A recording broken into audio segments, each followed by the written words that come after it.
I am not a man who raises his voice. In 11 years of marriage, I had never once slammed a door, never thrown something across a room, never said words I could not take back. My father had been a quiet man, and I had inherited his silence the way some sons inherit a business or a nose or a particular shade of eyes.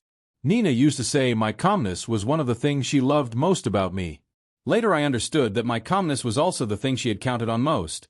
The quality she had quietly calculated would allow her to do what she did for as long as she needed to do it without ever being confronted, challenged, or caught. The first lie I caught was small. 3 years into our marriage, Nina told me she was spending a Saturday with her college friend Priya. I happened to run into Priya that same afternoon at the hardware store. Priya asked me how Nina was feeling, assuming she was homesick since they had canceled their plans that morning. I smiled and said she was doing better.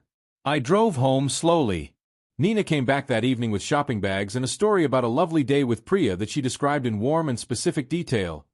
The cafe they visited, the conversation they had, the shoes Priya had bought. I listened to every word.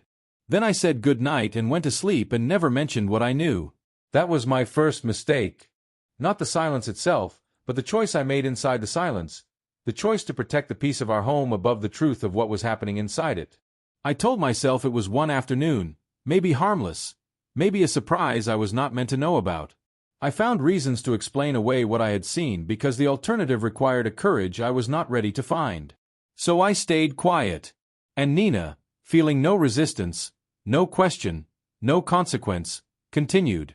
The lies did not stay small. They never do. A lie that goes unchallenged does not disappear. It grows a room inside your marriage and slowly moves in all its furniture. Over the following years I caught small things regularly. A name mentioned once and never again. A receipt for a restaurant I had never been taken to. A weekend conference that produced no work stories, no colleague anecdotes, no tired complaints about hotel pillows. Each time I noticed, I filed it somewhere inside myself and said nothing. Not because I was weak, but because I had convinced myself that as long as our life looked intact from the outside, as long as we still had dinner together and watched television on Sunday evenings and remembered each other's families' birthdays, the marriage was worth protecting. I was guarding a house that had already been emptied from the inside while I stood watch at the front door. Then came the morning Nina placed a brown envelope on the breakfast table between us. I was drinking coffee. She sat down across from me, folded her hands, and said she wanted a divorce. She said the marriage had run its course. She said she hoped we could do this calmly and cleanly, which she said knowing full well that calm and clean were the only things I was capable of. The envelope contained papers already prepared, already detailed, already outlining exactly what she wanted from the split, the house, a specific financial settlement, terms that she had clearly spent considerable time designing with considerable help. She slid a pen across the table. I looked at the pen. I looked at her face. Then I picked up my coffee cup and said I would think about it. I did not sign. Something in me, that same quiet instinct that had noticed every small lie for 8 years, told me to wait. I did not know what I was waiting for. I had no plan, no investigation, no intention of fighting. I simply could not make my hand pick up that pen. Nina gave me a week, then 2, then began sending messages through a lawyer. The pressure built steadily and I absorbed it steadily. I went to work, came home, cooked dinner alone, and waited for something I could not name. People around me said I was in denial. My brother told me to sign and move forward. Even my own reflection in the bathroom mirror looked like a man who had already lost and simply had not admitted it yet. But I waited. The call came on a Tuesday afternoon. I was sitting in my car in the office parking lot eating lunch when my phone rang from a number I did not recognize. I almost did not answer. The voice on the other end was a man. Calm, measured, older sounding, with a careful tone of someone who has rehearsed what they are about to say. He told me his name. He said he was calling because his own attorney had uncovered something during proceedings that he believed I had a legal and moral right to know before I signed anything. He said he was sorry for what he was about to tell me. People who begin a sentence with, "I am sorry for what I am about to tell you," are never about to tell you something small. What this man told me over the next 20 minutes dismantled 8 years of my understanding in a way that felt less like a conversation and more like a controlled demolition. He was not a stranger. He was the husband of a woman Nina had worked with 4 years ago, a woman I had met at a company event and spoken to for perhaps 10 minutes. His wife and Nina had remained close.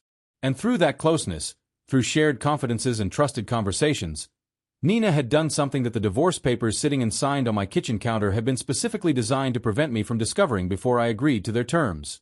Nina had been moving money.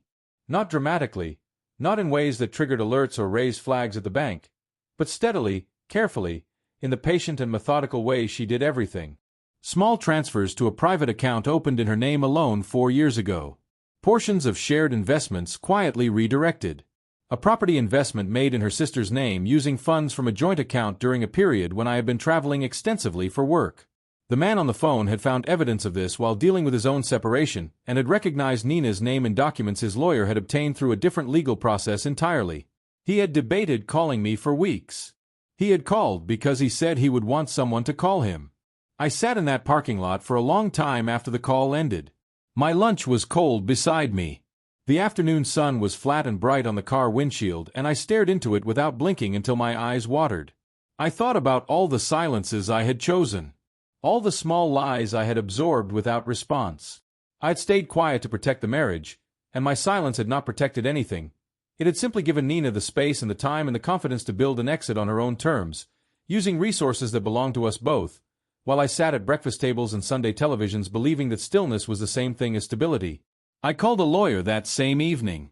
Not the calm and clean process Nina had designed, but a full and thorough legal review of every account, every asset, every document bearing both our names.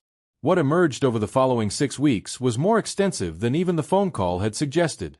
The private account held significantly more than I had imagined. The property in her sister's name was already listed for sale. There were 2 additional investments I had not known existed, funded over a period of 3 years from income she had received through a consulting arrangement she had never mentioned. She had not planned this divorce in the weeks before she placed that envelope on the table.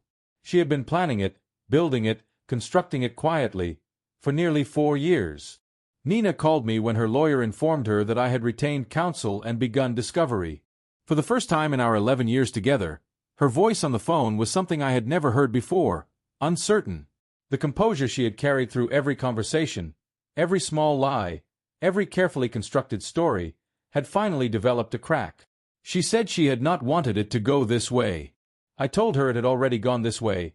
It had been going this way for 4 years. I simply had not known I was already inside the story. There was a long silence on the line.